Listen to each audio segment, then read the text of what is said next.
अब सार साहब 1980 की दिहाई से भारत पाकिस्तान पर खालिस्तानी तहरीक को सपोर्ट का इल्ज़ाम लगाता रहा, मगर अब की बार आवाज़ कनाडा और बरतानिया से उठ रही है।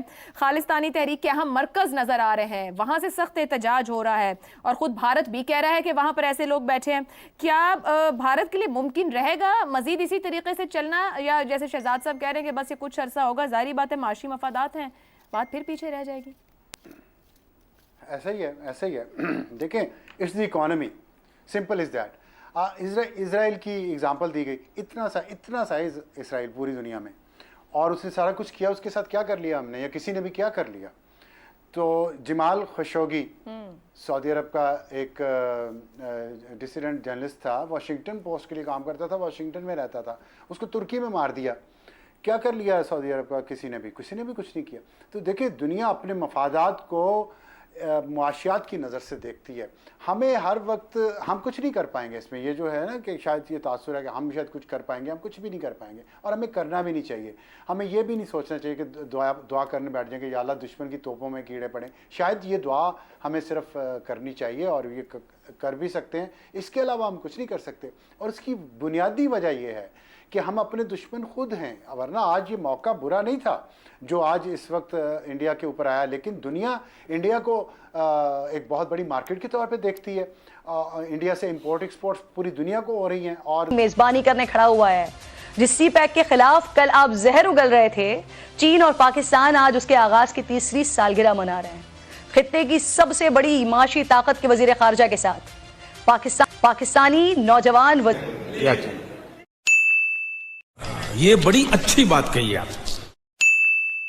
भारत और कनाडा के बीच में टसल चल रही है, तू मैं चल रही है, जो भी आप कहना चाहें। आपको पता है ये कहाँ से शुरू हुई? जब जस्टिन ट्रूडो कनाडा के वजीर आज़म ने कहा, इल्ज़ाम लगाया बाकायदा कि एक सिख एक्टिविस्ट जो कैनेडियन शहरी है, उसके कत्ल का इल्ज़ाम उन्होंने भारत पे लगाया और कहा कि अभी सबूत हमारे पास है, हम सबूत पेश करेंगे।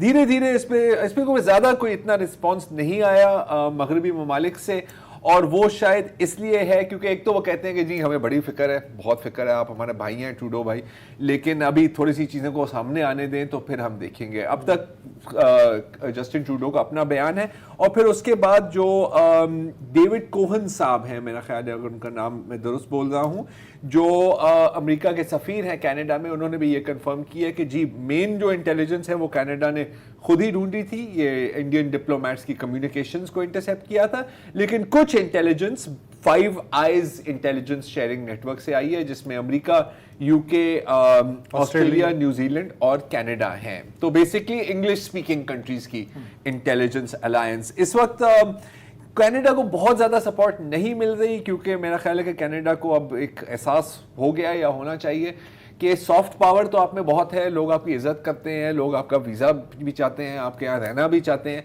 लेकिन दुनिया चलती है हार्ड पावर पर, और वो है मिलिट्री एंड इकोनॉमिक फोर्स, जो कनाडा के पास नहीं है। और कनाडा का इनफैक्ट अब ये दूसरी बड़ी एशियन कंट्री के साथ एक फड्डा है, क्योंकि पहले चीन के साथ भी उनके कोई खास अच्छे ताल्लुकात नहीं है।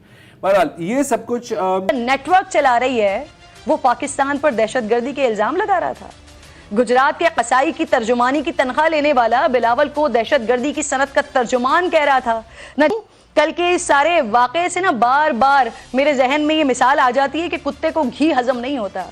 वैसे जिस साल बिलावल भुट्टो जरदारी पैदा हुए हैं, जयशंकर ने उससे 3 साल पहले अपने सिविल सर्विस का करियर शुरू कर दिया था, लेकिन 68 साल के वजीर खारजा को अब भी इस 34 साला नौजवान से सियासत और सिफारत पर ट्यूशन लेने की जरूरत है, क्योंकि उनका दहाइयों से जिस पाकिस्तान को सिफारती सतह पर तनहा करने की अच्छा रिमिक्स आइटम है ये। अच्छा बात नहीं है। लड़की चाहिए तो लाइक मारो, और अगर तुम लोग नए हो तो सब्सक्राइब करो। वो जो लाल वाला बटन है उस पर जितनी हवस निकालनी है उतनी हवस निकालो, मुझे नहीं पता, बस क्लिक हो जाना चाहिए। अब मैं भी चाह रहा हूं यार, कुछ उखाड़ लें यार जिंदगी। प्लीज ये अच्छा नहीं।